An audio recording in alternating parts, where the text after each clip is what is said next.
All right, this week on Filament Fundamentals, we're going to be putting the eSUN filaments to the test, so stay tuned.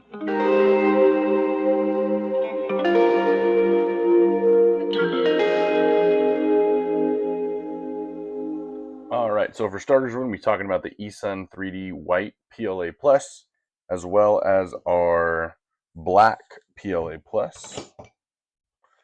What I've done for those is I've made a couple of swatches.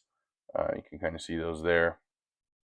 And what these allow you to do is see kind of the opacity of these things. So if we see 0.2, 0.4, 0.6, 0.8, and then 1.0 for the PLA Plus. Just drop that guy. Very, very for this white, it's kind of translucent. But once you jump over to the black, very, very opaque. It's really hard to see through that. You can kind of see a little bit of light coming through on 0.2. But you got to get like really close to be able to see that shining lights through. Other than that, from the backside, fairly nice print on there.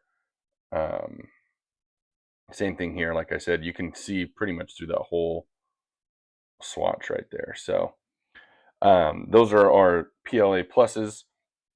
Again, if we look here, we can look at the Benchies that we did. Pretty decent model. I'll try to show some of that on here. You can see the text on the bottom. CT3D.xyz. There we go. We get it to focus. This white one has a little, get that to focus too. It has a black line going down the middle. That's just because my kids got carried away playing with it. But they look good overall. I see a little bit of issue in the arches right there, and it's consistent between both filaments. You can see our box looks good right there. Even the font in the back, it's kind of hard to pick up on camera. There we go. You can see that little propeller hole. Something I found out about Benchy's a little while back too is somebody posted either on Reddit or something, or one of those millions of groups I'm in. But you can actually click the two together, and that'll show you if you're aligned or not. Obviously, the hole for the stack won't line up with that other one. So they printed pretty well. No complaints from that. The only thing I see on this black one is that, let me see if I can get that to pick up on camera. There is a little bit, it's not quite a layer shift, but it's like a shift in color, but it was consistent throughout. So I don't know if it was my slicing parameters or what. It's not going to show up very well. But I have a line about right here on the Benchy. Another print I decided to do was we made some threaded fidgets, nut and bolt fidgets. So we have a nut that gets threaded onto a bolt, and it, I mean, you can see that was the gray one. Let me grab the black and the white. Here's my black, same model. My white one's over here, but it, I mean, it's holding the threads. It's got some pretty good clamping power. We took two of the, I'll show you the white one. It threads on and off fairly well. The threads look nice and clean, even down to the knurling. Let's see if I can get that to pick up the knurling. Come on. There we go.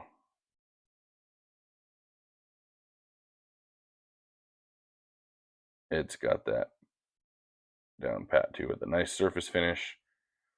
Pretty good overall print.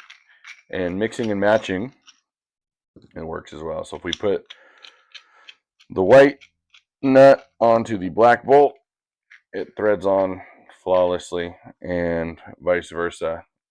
Black nut onto the white bolt, just as good. Pretty good little fidget, and a good showcase of what these things can do. So all in all, I think for these eSUN's PLA Plus, they're marketing it as like a little bit stronger of a PLA. But for budget sake, I think it's, I'm seeing it on Amazon. I'll put a link in the description, but I think I had it up to, I think it was like $14.99, and they were having a sale the last time I looked. So fairly cost efficient, cost effective. For me, using it in the classroom, I mean, kids are going through filament left and right, so I'd rather have them use something that's not going to be, you hear all the time, you get what you pay for. If it's usually pretty cheap, it's going to be pretty cheap. But with this one, low cost, and you can get some pretty good prints out of it. I printed these swatch boards from the username is Alexis, and they take just the regular filament swatches. So I made a filament swatch for each of these. So here is the PLA Plus white filament, and you can see, if I hold that just right, you can see the light coming through there to see the various thicknesses. I also did the PLA Plus black. Get that to focus. And same idea. You can see that opacity. It's not very, you don't see light coming through very much. But all the white on all of these swatch boards, I actually used the eSUN PLA Plus, and then switched to other colors that I had to make the logos kind of pop. But I did it for, you'll see they have all different kinds. Polymaker, I made the Hobby Lobby one. They have an Amazon one, I believe. So that'll be coming up in the future, hopefully to fill this whole thing out and start a collection. So all in all, for this, if I were to give this a ranking, I think overall in cost effectiveness, I'm going to be buying this every time. As far as open the box and get it running, I ran it off of base settings. Bamboo Lab has the generic PLA settings, and it ran it flawlessly. So I didn't change a whole lot, just kind of left it as what it was. And I'm very impressed, because in the classroom, like I said, that's something that we need for the kids to be able to do. I don't want to sit there and have to tinker with a bunch of stuff at the introductory level, so they can just draw some models and get stuff printed. So yeah, that's it for the PLA Plus. Let's jump into our PLA Lite, or the Poly Lite. So here is our Poly Lite eSUN PLA light gray. And again, you can kind of see 0.2, 0.4, kind of all the way up to 0.8. You can still see some light coming through there, but all the way up to the 1, it is starting to get opaque. Here's our Benchy, and this Benchy had the same issue. So it was making me think it was the actual file and the way it was sliced. My slicer settings, not actually the print or the filament quality. Same thing, printed, no problem. And the issues we have are in the overhang as well, which this one was a little bit cleaner than the last one. But this one, if you can kind of see, had some stringing. It's not going to show up very well. Kind of right here, just in these edges when it was traveling a little bit. So I did print these at school in my shop with no enclosure. We don't really have the best comfort settings when it comes to AC and heaters. We have some Resinor heaters, but it's been hot outside, so we run a swamp cooler, and I've been trying to keep the swamp cooler off, but with the breeze coming through a little bit sometimes, we had some moisture in the air the last couple of days. It's kind of all over the place, so that could have been part of the reason for it. But other than that, I mean, it's a pretty decent print. Same thing here. Here is our Poly Lite, PLA Lite gray, with that nut and bolt fidget. Fairly decent. I mean, I love the way that Bamboo's finishes on the bottom of that. We can see if we can get that to shine. There we go. On the bottom of that print, the threads inside look very nice. There's no issues. There's no jumps. There's no sharp edges. Top end, I got to add some ironing settings, but other than that, I mean, it's a pretty dang good print. And again, these prints were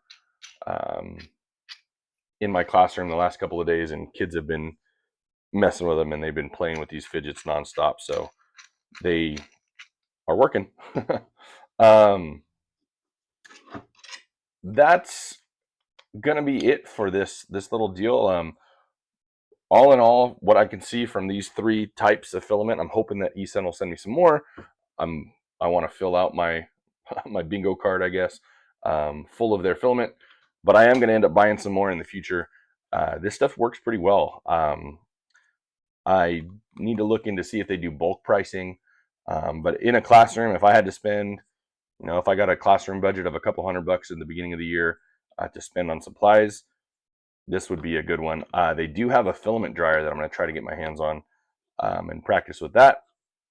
But out as is, right out of the box, worked really well. So what I'm looking to do next week or next time is we're going to be making some maker coins. So I did do this with that PLA, that PLA Lite as well. I'm still working through, but essentially what I want to do is make some gears that can spin with holes in the back, and what I actually modeled into it was a Technic pin. So this is a actual real life Lego Technic pin. This was a printed 10 Technic rail, and I eventually want these things to spin with one another. However, I'm just outside of tolerance to be able to grab that, have the teeth mesh and grab. So that's going to do it for us. If you guys got any ideas on how I can make this better, some better connections, feel free to reach out, put down in the comments. But other than that, I will see you guys next week. Take care.